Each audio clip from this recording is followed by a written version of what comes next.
tell me? Raise your hand and tell me. Don't remember? Okay, so we began the story on Calypso's island, right? And who is Calypso? A goddess that chapped Odysseus. Right, okay. And so why did she let him go? Because Hermes said to swap told Right, her to. right. So the gods told her to.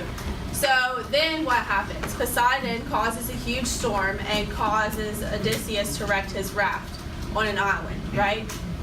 So then it ends with him falling asleep under trees. Do we remember that part? Okay. So a big thing that we need to remember as we're reading this section is the importance of hospitality while we're reading this, because the king of the island, his daughter finds Odysseus sleeping, and she invites him to the palace for a feast. So we see that the bond between the host and guest is known to be sacred to the Greeks. So I think we kind of glossed over this last time, but if you have somebody show up at your door, for the Greeks, they thought that that was a blessing. They thought that you were sent by the gods. So automatically they would take you into their home or their palace. They would feed you, take care of you. And we see also while looking at this, they don't necessarily ask Odysseus who he is right away. And that's because it wasn't necessarily proper, which seems to be strange nowadays, because if someone showed up at your door, would you invite them in to eat with you if you didn't even know who they were or why they were there? But they don't ask that of Odysseus. They invite him in with they don't even know who he is. But that's just what they were known to do and supposed to do. Okay, so then we see that there's a rhapsode there. Remember, that was one of your all's vocabulary words. What's a rhapsode? A person telling the story? Right, so they orally tell a story, so whether it's singing it or reciting it like poetry. So Odysseus asked him to sing a song about the Trojan War. Why would Odysseus request that? What does the Trojan War have to do with this story? He fought in the Trojan War. That's right, he fought in it. So he was a veteran of the Trojan War. So as he's listening to this song, he begins weeping. And that's because this obviously had an emotional impact. So that's trying to tell us that the Trojan War was, of great magnitude, right? He says that they made it out okay, they made it back on the ship. So he says that we took our sadness with us out to sea. So what's the sadness caused from? Right, okay. So, question number 2 for homework. So we looked at, just a few minutes ago, the characteristics of an epic hero. So these questions relate to these characteristics, okay? So, what does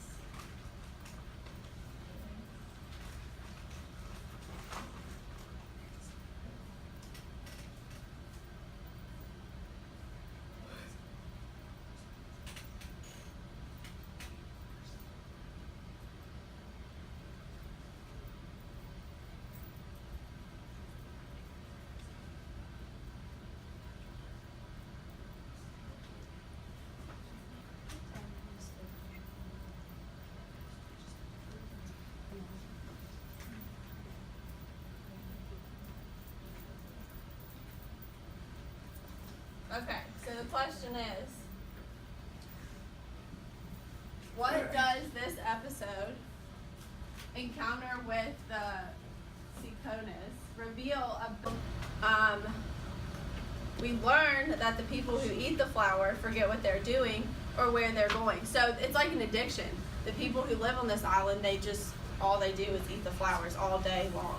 So Odysseus goes over to them, and he herds them like sheep, is what it says, back to the boat.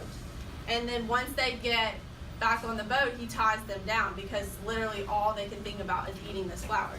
So he saves his men, right? He's not only saving himself, as we see through the journey. What does he say about himself? Someone's son. Right, so he says that he's someone's son. So that tells us what?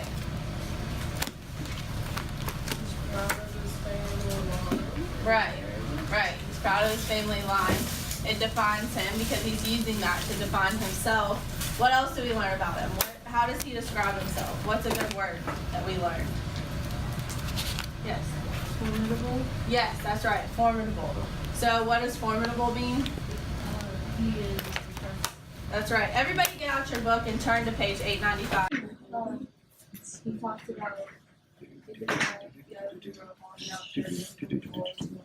Right, okay, so this book will stay up here all right Let's see here. now. Okay, so we have, he talks about Ithaca, so that means importance of home. So he also talks about his growth into adulthood. So, and that's important with the reading that we're going to look at today, because he strategizes. He's one step ahead, and you can kind of tell that with how he carries himself and the things that he does, That's what right? I'm working on to fix right now. Okay, so homework question number 2. What does this episode, the encounter with the Cisones, reveal about his qualities as a leader? So, how he handles himself on that island. What does that reveal about himself as a leader? Yes. He's very wise. He's wise. Okay, that's right. So he's wise and he's good at making decisions. And I'm writing these on the board, so if you didn't get some of this, you can add it before you turn it in. Okay, so he's wise. And what else did you say? Good making decisions. Okay. This copper just called. It's a person. What else? He was courageous. He was what? Courageous. Right, he was courageous. What else? He cares for his men. He cares for his men, so he's courageous and caring.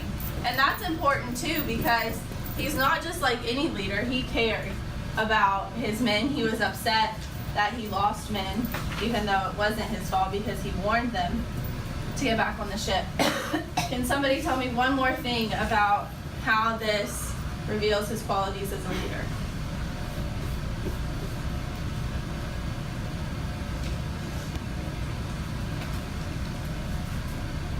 Yes. He's a quick thinker on his feet. Like he always knows what to do pretty much. Right, exactly. And that's really important with what we're going to look at today. He's a quick. Mrs. Clapham, if you're available to come to the front office, we need you, please. Thank you. Okay, he's a quick thinker. That's right. All right, and let's look at the last homework question. What does the episode of the Lotus Eaters reveal about his qualities as a leader? Does he react differently, or does he react the same, or like you thought he would based off of what you knew about him?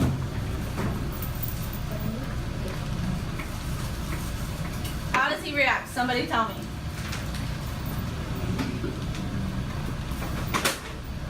Yes. Instead of being the lotus flowers like the great he sent out, just like some other people, he stayed on the ship and waited for a report, and whenever he went to find them, he had to different and he told them to stop and then drag it back. Right, Instead of so he knows the difference between good and evil.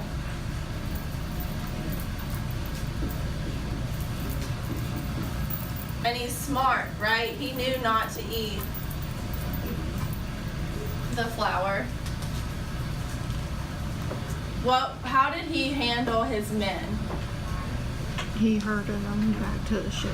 Right, so he herded them back to the ship. Why would he do that? Does that mean that he cares about them, or does that mean that he just needs them? Cares about them? Right, he could have left them there, and it was a risk. So this goes back to this Odysseus being very strategic in everything that he does because he's one step ahead. So I know we read this part yesterday, but I wanted to go over it again. He tells the Cyclops that his name is nobody. He doesn't want him to know that he is Odysseus. Why do you all think that?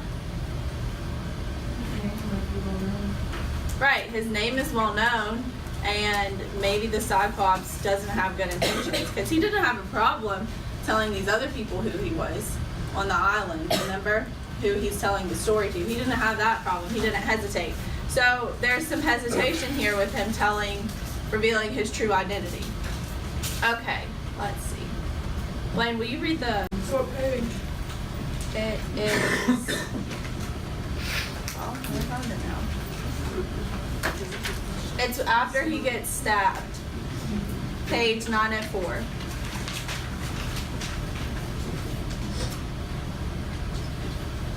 Yes. Is it, is it like a shipwright grilled Close. Yes. The way they made soft iron hail and horn? At the very bottom of 904. Yes. where it says, one sees a white hot axe head or adze plunged and wrung in a cold tongue screeching steam? Yes. So it says, it starts out with in a smithy. Does anybody know what a smithy is? Right. Okay, so in a blacksmith shop, the iron is really hot, right? So it's at such a high temperature that it's malleable. So to cool off the iron, they put it in cold water, right? And it sizzles. And you know, if you take something that's hot and you put it in cold water, it sizzles. And that's what this is referring to here. That he's saying that this dagger that they made was so hot that when they stabbed it into the Cyclops' eye, it sizzled like that. It's gross, isn't it? Yeah. Okay. So, what's going on? How did they get out of the cave? Yes. They tie themselves to the belly of the sheep. Right, they tie themselves to the belly. And so they actually do it in like 3, and I'm gonna just kind of draw this. And I also have a picture that I'm gonna show you all. But, okay, so he ties the sheep together. So pretend like that is a sheep. And he ties them together in 3. And then he puts his men under the belly of the one in the middle. So when they're running out of the cave, the Cyclops can feel the top and he can feel underneath on both sides, but he's not going to see this one in the middle. He's not going to see any of them. He doesn't know. Well, right, but he's not going to feel the one in this one. Okay. Dramatic irony in this would be that we know that the men are under the sheep and that Odysseus is hanging on the belly of it, but the Cyclops doesn't know that. So that right there is dramatic irony, right? Because we know something, the audience knows something that the Cyclops doesn't know. Okay. So once he gets out, what part of the story is that? Right, so that shows, remember when he says he picks them up like squirming puppies? So that's how small, here, let me turn this. So look at how small the men are compared to him. That's like nothing bigger than a butterfinger to the Cyclops, right? Up there to stab him. So this is the fire that they got their little spear nice and hot with. And so they're all kind of hyping each other up. They're like, you go first. No, you go first. And then, so they stab him in the eye. And then you can see right here the ram. And so you could maybe assume that that's the one Odysseus leaves under because it says that he was under the ram. And then there's the other sheep. Very dramatic of Odysseus stabbing him in the eye. This right here? Yeah. This is his leg. Yeah.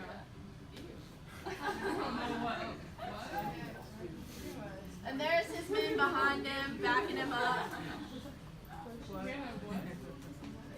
Okay, so there's a good visual of Odysseus hanging on to the ram and how he gets out of the cave. So he's hanging on for dear life. Guys, listen. Here's what I explained with like this picture right here. So he tied the sheep together in 3s So see how the Cyclops is just kind of feeling around, and he's feeling the top of them, and he might feel the bottom, but he's probably not gonna know that there's 3 in a row right there. So that's where, see where the men are and how they're tied together in 3s. Which is another thing that we can say is heroic of Odysseus, because no one tied 3 sheep together for him. He was just, you know, a lone ranger, just by himself coming out on a rim. So if you look at it, he was in a lot more danger than the rest of his men, because the rest of his men were pretty, I wouldn't say safe, but they had a better chance of getting out than Odysseus did. So see how they kind of bail once they get off the sheep. This guy's getting off, and they're about to load them up in their boat and take off. So here's a good picture of them leaving, and Odysseus is on the boat out there talking crap. So then the Cyclops tears off the top of the mountain and he throws it. So I thought that was a really good picture. How big he is.